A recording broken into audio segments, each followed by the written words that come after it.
Estúdio aberto no ar, estamos começando mais um programa diretamente aqui dos nossos estúdios da cidade de Osasco, levando conteúdo, informação, entretenimento, um pouquinho de esperança também hoje em específico para todos vocês que estão nos acompanhando pelas multiplataformas da internet, as redes sociais, o nosso site, pela Roku, streaming, pela Proxer TV, pela Megabit. Em breve estaremos também na net, mas eu sempre com um agradecimento especial, né? Sempre com um charme especial para o nosso aplicativo ConnectV Play, que deveria ter aparecido aqui embaixo, mas a produção vai colocar na edição, eles estão me dizendo ali. Muito boa noite a todos vocês, eu estou aqui hoje e é muito legal a gente poder falar um pouco de esperança, né? Faz um ano que a gente só fala de desgraceira, de tristeza, falta o ar, realmente nos falta o ar da sociedade, porque a gente estava esperando o momento em que pelo menos uma luz no final do túnel aparecesse. Essa luz apareceu, é a vacinação que chega ao Brasil. E eu estou aqui com o primeiro osasquense vacinado, é o Gilson Moreira Gomes. Seja muito bem-vindo. Obrigado, boa noite a todos. Tô com inveja de você, que você já foi vacinado. Não precisa ficar não, tudo começa, depois vai para todo mundo, né? Tô brincando, tô brincando. Né? Que bom, né? Que bom você representou. Você já foi no primeiro dia mesmo que você foi vacinado? Dia, lá no domingo? No domingo, no evento com o governador. Foi no primeiro dia de vacinação. Explicando, o Gilson, ele é enfermeiro, ele atua aqui no Jardim de Abril, no pronto-socorro do Jardim de Abril. Já está atuando aqui na cidade de Osasco há 6 anos, é isso, né? 6 anos. Mas é enfermeiro há 12, como que é? 12. E antes disso, técnico de enfermagem, mais 6 anos. Então, 18 anos já nessa carreira da saúde. Pedi para você falar um pouquinho mais próximo. Tá bom. Só. Gilson, falar um pouquinho deste dia em específico, né, da vacinação. E aí vamos fazer o contrário. Vamos falar do dia D e aí a gente vai voltando. Como é que foi isso? Você chegou lá no dia, tinha uma expectativa, tinha uma ansiedade, a imprensa estava lá. Como é que foi o fato de ser um dos primeiros a serem vacinados? Como é que foi a emoção mesmo?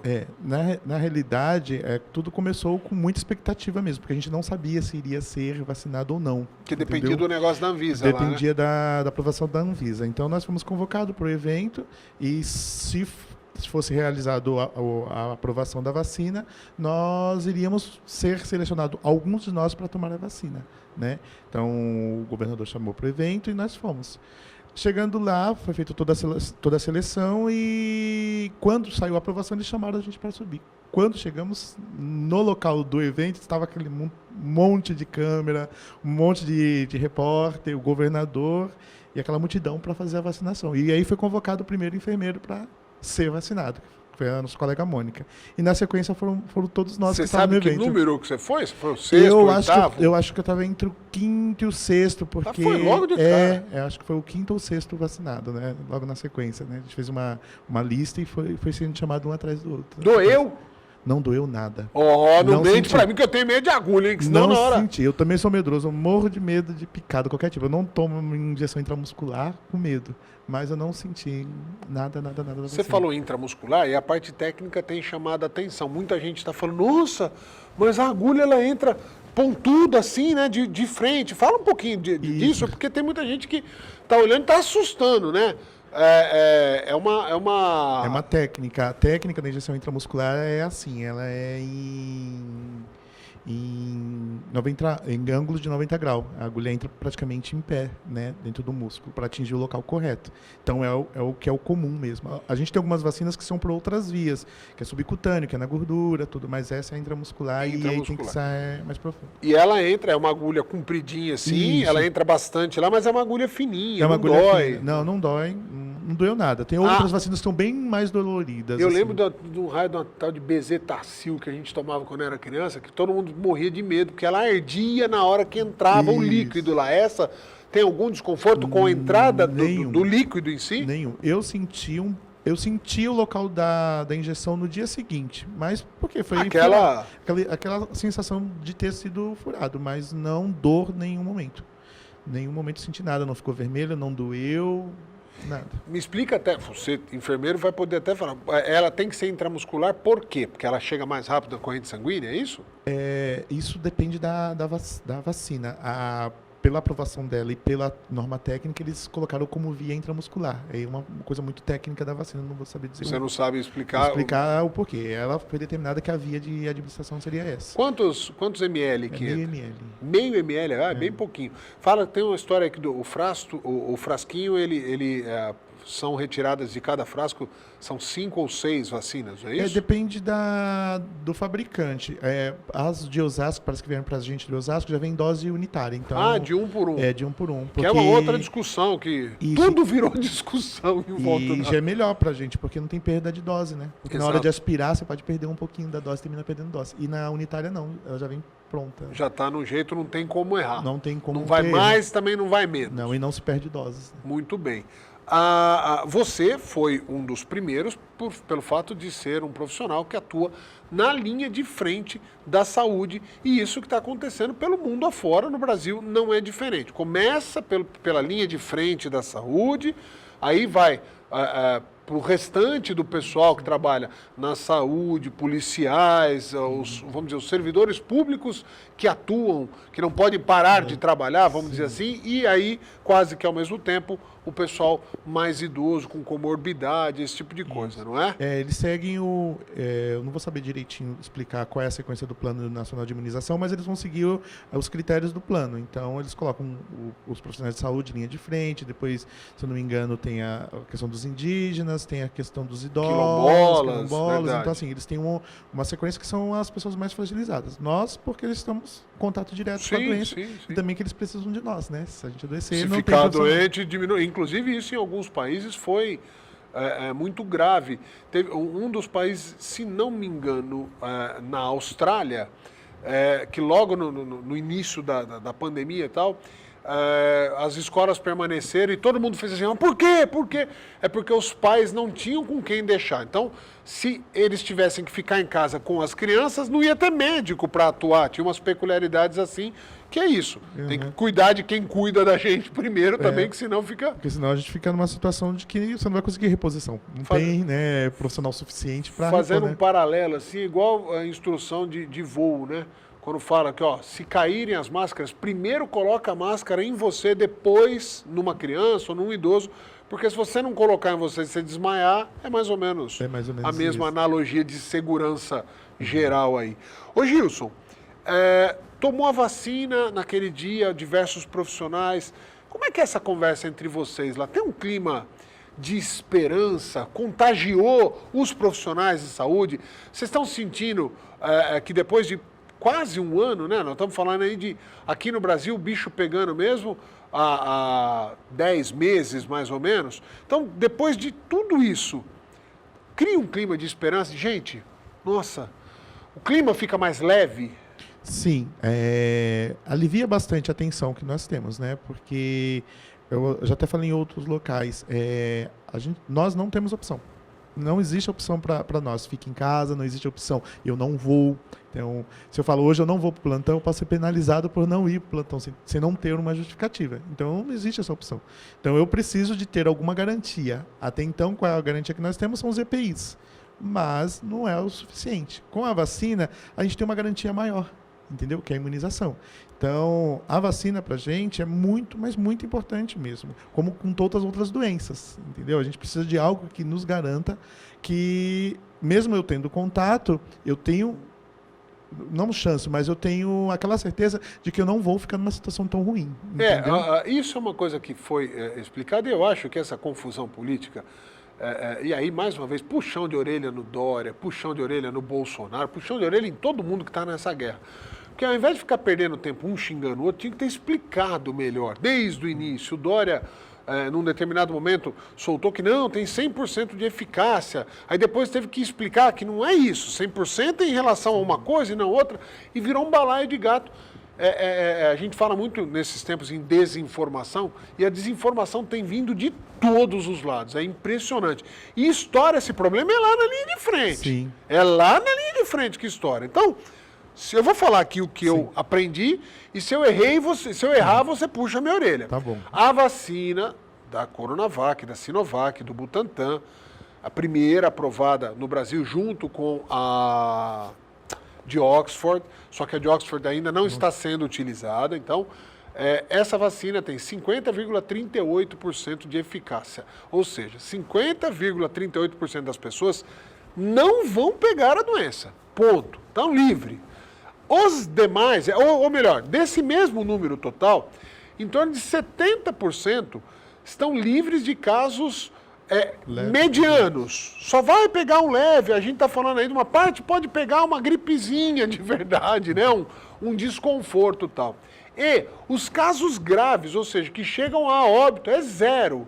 Ou seja, ela tem 100% de eficácia para salvar a vida. Esse número é muito importante e deveria ter sido mostrado de forma muito mais didática e menos marqueteira para que houvesse um entendimento geral. O que significa isso? Se você tomar a vacina, como o Gilson tomou, mesmo que ele pegue a doença, a chance dele morrer é zero. Olha que bênção que isso é, né? E se pegar uma gripe mais forte ou menos forte, tudo bem, você segura, você se trata. Como gripe comum, né? Sim. Como influenza. Todo mundo pega a gripe de vez em quando, um pouco mais forte, um pouco menos forte. A vacina consegue levar essa doença, que é muito terrível, para um patamar de uma doença simples, de tratamento mais simples. Errei alguma coisa? Não, é certo. Puxa minha orelha, e a nossa preocupação é essa, realmente. O que impacta no serviço de saúde para os profissionais é esses pacientes graves, entendeu? Sim. Que ocupam as UTIs, que o problema não é... Eu, como profissional, eu não vejo problema só o Covid. Porque enquanto eu tenho 30 leitos ocupados com Covid, eu deixo o infarto, eu deixo o AVC, eu deixo a cirurgia eletiva que precisa de UTI sem vaga. Entendeu? Se eu coloco um paciente de Covid dentro de uma UTI, os outros leitos todos têm que ficar bloqueados porque eu não posso colocar outro paciente junto. Para não ter contaminação. Para não ter contaminação. Então, assim, eu tirando esse paciente grave do serviço de saúde, eu libero vagas, eu libero profissionais. Você tomou a vacina lá no domingo, lá no Palácio do Governo. Isso. Tá. A vacina de Osasco já começou a ser aplicada. Aqui em Osasco, nos profissionais de saúde, se não me engano, ontem. Isso, as primeiras doses foram aplicadas, começaram ontem, porque chegou ontem. Nos profissionais de saúde. Isso. Então já chegou primeiro lote, vamos dizer, aqui em Osasco. Já começou a vacinação nos profissionais, né, de saúde e já está previsto para a semana que vem a vacinação por faixa etária, é isso? Eles estão priorizando primeiro os profissionais. Profissionais de saúde, ainda não saiu essa tabela, vamos dizer. Não, eles saiu uma portaria ontem, está no IOMO, eles soltaram uma portaria que está determinando quem vai ser primeiro, como vai ser, mas inicialmente eles começaram pelos profissionais, que é a primeira, que eles falam, a primeira prioridade. Então, profissionais e depois eles vão escalonando as prioridades. Uma coisa que é importante para a gente orientar é o seguinte: não vá ao posto de saúde sem ter certeza que vai estar fazendo a vacinação. Qual a maneira mais fácil de você se assegurar? Entra no site da prefeitura. Sim. O site da prefeitura, eu estou falando da de Osasco aqui, mas de maneira geral, das cidades aqui da região, atuaram com muita competência na informação a respeito de todo esse período de pandemia. Então, entra lá, no caso de Osasco é www.osasco.sp.gov.br. Normalmente, logo na primeira página, já tem essas informações mais impactantes. No caso da vacinação, não será diferente. Então, não vá ao posto de saúde, primeiro, sem ter certeza. Segundo, se você não é desse grupo prioritário, desse grupo que vai iniciar a vacinação, não adianta ir espernear, mas eu quero, mas eu preciso. Esse plano nacional de imunização, como o nome já diz, ele vai respeitar o mesmo critério no Brasil inteiro. Então não adianta brigar. Eu quero, a culpa é do prefeito, a culpa é do... Não, a culpa não é nem a culpa. A estratégia é nacional e tem que ser respeitada. Eu quero falar com você um pouco agora, eu falei que a gente ia fazer de frente para trás. Vamos voltar lá então. Você está atuando na linha de frente. Sim. Deu medo? Você teve medo de morrer? Vendo tudo isso acontecendo, lidando com pessoas infectadas? Eventualmente, deve ter acontecido, nós não vamos entrar no mérito da questão, porque é uma coisa, não agrega nada a gente ficar sem sensacionalismo, mas você deve ter visto pessoas morrendo, pessoas entrando bem e não saindo vivas. Você teve medo de morrer? Ou tem ainda? Na realidade, eu tenho uma estratégia. Eu sempre tive com todas as situações, febre amarela, Sim. sarampo, todas essas doenças infectas que impactam, eu tenho uma estratégia de não pensar na situação. Eu penso o seguinte: eu tenho que ir, eu vou fazer. Um dia após o outro. Não vou ficar pensando se eu posso ou não posso. Momento crítico. Eu tive Covid no começo da pandemia também, no final de abril para o começo de maio. E assim, não que a gente tenta negar, mas a gente não acredita que está com a doença. Então assim, você começa com uma cefaleia, com mal-estar, mas você fala, não, eu acho que é por conta da máscara, porque a máscara dá muita cefaleia. Ah, não, eu acho que é porque eu fiquei o dia todo sem comer, eu não consegui almoçar hoje, entendeu? E aí você chega um dia em casa e tá muito cansado, deita e tá com febre na madrugada. Aí você fala, não é um cansaço só, né? Aí nesse momento você fala, acho que eu me contaminei. Aí você começa a fazer um retrocesso de tudo que você fez. Será que eu errei aqui? Será que eu errei ali? Onde será que eu fui? Mesmo. Aonde foi que eu me contaminei? Ah, eu acho que aquele paciente eu atendi, eu devo ter tido alguma falha. Aí mesmo assim você termina se culpando. E aí vem o desconhecido. E agora? Eu sei que tem gente que fica em casa, fica bem. Tem gente que no 4º, 5º dia de sintoma complica muito rápido, vai para o hospital, entuba e não evolui bem. E agora o que vai ser de mim? Então, o medo é esse, sem saber o que vai acontecer. Então, a gente fica, por ter conhecimento técnico, você fica muito tenso para ver a evolução da doença em você. Então, o medo é esse, não da morte, mas de como eu vou evoluir na doença. Então, primeiro dia com febre, mal-estar, não muito legal. Segundo dia já melhorei. Terceiro dia, tô ótimo. Pronto, tô livre. É isso que a gente pensa. Eu pensei. Tô livre da doença. Eu sei que vou esperar o isolamento. O psicológico é talvez o maior inimigo. Eu falo por mim, eu tive, né? E eu tive uma febre, aí já fui fazer o exame, já me isolei. O médico que me atendeu, um amigo, doutor Dionísio, né? Que falou comigo, lá de Barueri. E ele falou, fica em casa, já começa a tomar esse medicamento, tal, pá. E o psicológico é muito ruim. Eu comprei aquele oxímetro. Pra ficar... Quase que eu não tirava do dedo.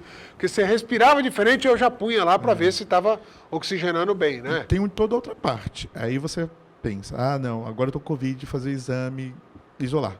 Beleza, você está fora da sua família. Você já não pode ter contato com ela. E o profissional? Você sabe que tem você no pronto-socorro, eles precisam de você, e agora?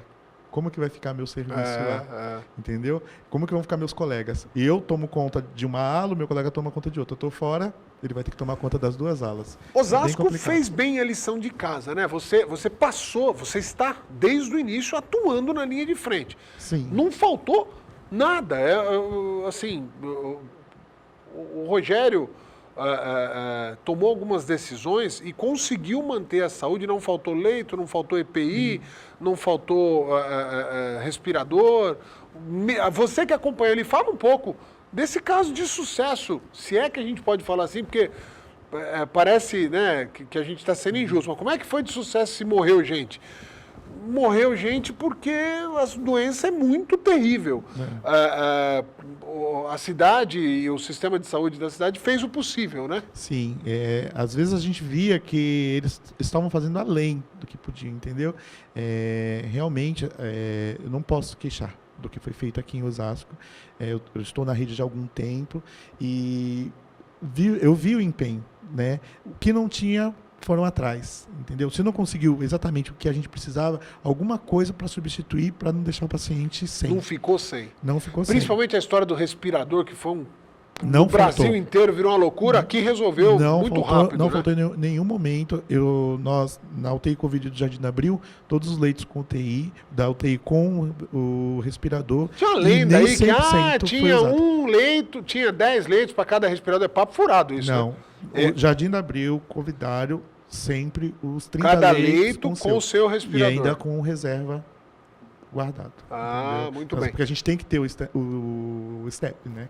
O stand-by. O stand-by, porque se quebrar e precisar. Mas em nenhum momento foi utilizado 100% dos ventiladores no Jardim da Abril. Não posso falar de rede total. Sim, é de onde você atuou. Inclusive, onde você atuou, você já era do Jardim da Abril. Não, é assim, eu tenho uma história em Osasco, né? Eu sou, além de enfermeiro, sou responsável técnico. Tá. Que é a pessoa responsável por organizar o serviço de enfermagem dentro do setor. É o xerife, é o cara que tem a estrela no peito que cuida tudo lá. Mais ou menos. Então, assim, eu passei por algumas unidades no último ano. Tá. Né? Passei pelo PS Santo Antônio, fiquei lá 3 anos. Passei pelo PS Pestana, passei no Airosa, e do Airosa eu vim no Mesquita, e do Airosa eu fui para o Jardim da Abril. Tá. Então, quando inaugurou o Jardim da Abril, o covidário, o que a gente chama de covidário, é o UTI Covid, eu fui transferido para lá, porque a gente precisava montar a equipe. Entendi. O departamento, que eu faço parte, que é o departamento de urgência e emergência, que são os prontos-socorros de Osasco, nós não tínhamos UTI. A UTI era do Giglio. Então, foi montado uma UTI específica para a Covid dentro do departamento de urgência e emergência. Então, assim, tudo era muito novo. Equipe nova, setor novo, profissionais novos, tudo prédio de novo. em si, porque no Jardim da Abril só era utilizado o térreo, o primeiro andar ficava parado lá. Né? Então se construiu, quer dizer, até a construção não é, a reforma em si era nova. Sim. Equipamentos novos, leitos, tudo novo, e isso com equipe nova, tá? Tudo Um desafio, né? É um desafio, porque assim, quem trabalha, às vezes é difícil entender, mas quem trabalha em pronto-socorro nem sempre tem a mão de trabalhar numa UTI, porque o serviço é diferente. Sim. Então, assim, treinar a equipe, montar o serviço, porque você monta uma casa, por exemplo, mas sempre falta alguma coisa, então tem que ir lá atrás. Então, foi o que aconteceu. Mas, como eu já disse anteriormente, não faltou. O atendimento foi de excelência. Eu posso falar que foi de excelência, porque o que tinha que ser feito, foi feito. E quando a gente não tinha condições de fazer ali, foi pedido ajuda e foi transferido para onde tinha que ser transferido. São 30 leitos de UTI. Hoje, quantos estão ocupados, mais ou menos? Hoje, na hora que eu saí da unidade, nós estamos com 22 pacientes. 22, ainda tem 8 vagas lá. Isso na UTI. UTI. Usando o respirador? Usando o respirador, tinha 7 pacientes. 7. Isso. Então, primeiro que assim, ainda tem uma margem, está numa margem de segurança, porém, é importante reforçar. Olha, tem 7 pessoas hoje só neste PS aqui de Osasco, né, no covidário, né, na UTI de Covid do Jardim de Abril, que estão com respirador. A gravidade da doença. Esqueçamos qualquer tipo de politização e até as crenças. Eu mesmo, eu falo aqui sem problema não. Eu tenho diversos questionamentos e tenho feito diversos questionamentos a respeito de tudo que está acontecendo nessa pandemia. Mas eu não me descuidei. Eu cuidei da minha família. Aquele negócio, entre a dúvida e a certeza, eu prefiro ficar na dúvida e cuidar da família do que ter a certeza e depois me arrepender. Então, esqueçam a politização, se cuidem e vamos não só homenagear, mas confiar nos profissionais de saúde, principalmente os de linha de frente. É lógico, é importante, quando a gente fala, a gente bate palma aqui para a gestão, parabéns ao Rogério, ao secretário de saúde, mas o parabéns principal para quem está lá na linha de frente, esses citados, o próprio Rogério Lins vai concordar comigo, que quem a gente tem que valorizar nesse momento, quem tem que ser não homenageado, mas ter um olhar diferente da sociedade, da população, que muitas vezes é injusta com o profissional de saúde. Quando chega lá que a minha dor sempre dói mais do que a do outro, né?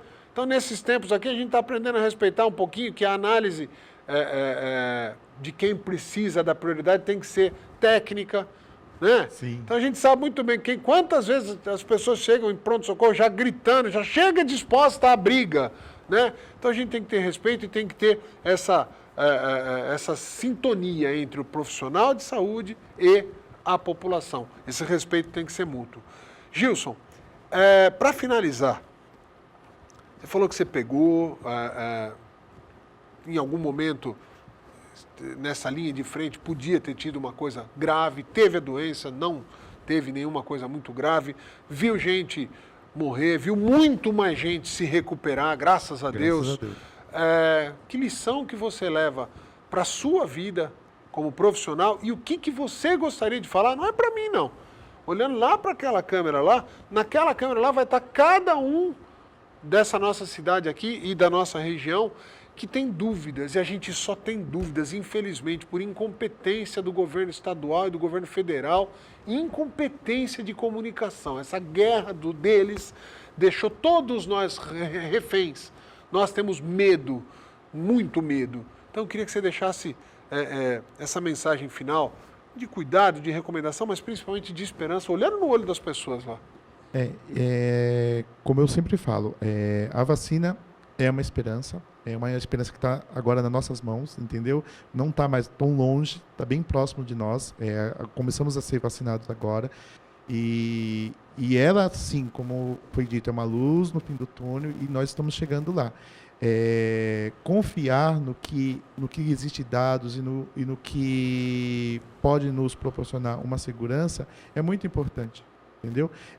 Nós, profissionais de saúde, enfermeiros, médicos, fisioterapeutas, o pessoal de apoio, nós esperamos com muita ansiedade essa vacina para tentar resolver o problema, não meu, mas o problema de todos nós, tanto nós profissionais como da população, para a gente não chegar numa situação de como foi na Itália, como foi na França, como foi na Espanha. Graças a Deus nós não tivemos que passar por isso aqui em Osasco.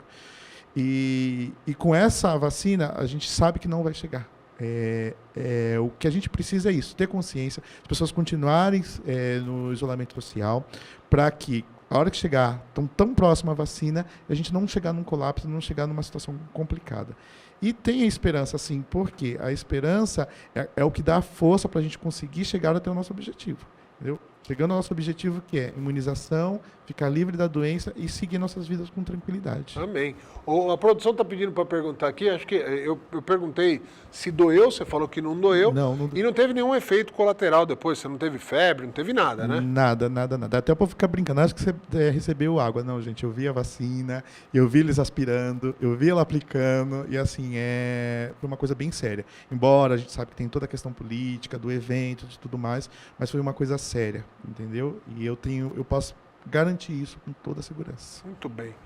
Quero agradecer a tua participação, agradecer em nome da população, né, de Osasco, da região, em seu nome, mas extensivo a todos os profissionais de saúde, porque eu sei que uns com mais leveza, outros com menos leveza, com um fardo mais pesado nos ombros, ficaram nessa linha de frente com medo das suas famílias, com medo do futuro, né, o que está acontecendo e tal, e a gente espera que vocês muito em breve voltem para a rotina de vocês, que já é difícil, né? Que já é pesada, mas que está com essa carga extra, que essa carga extra pelo menos seja retirada e que a gente tenha aprendido principalmente o respeito aos profissionais de saúde de maneira geral, principalmente os do serviço público, que nem sempre tem isso tão nítido assim na cabeça da população. Muito obrigado, viu, Gilson? Por nada, eu que agradeço. Parabéns pelo trabalho, parabéns. Eu tô com inveja dele aqui, mas logo,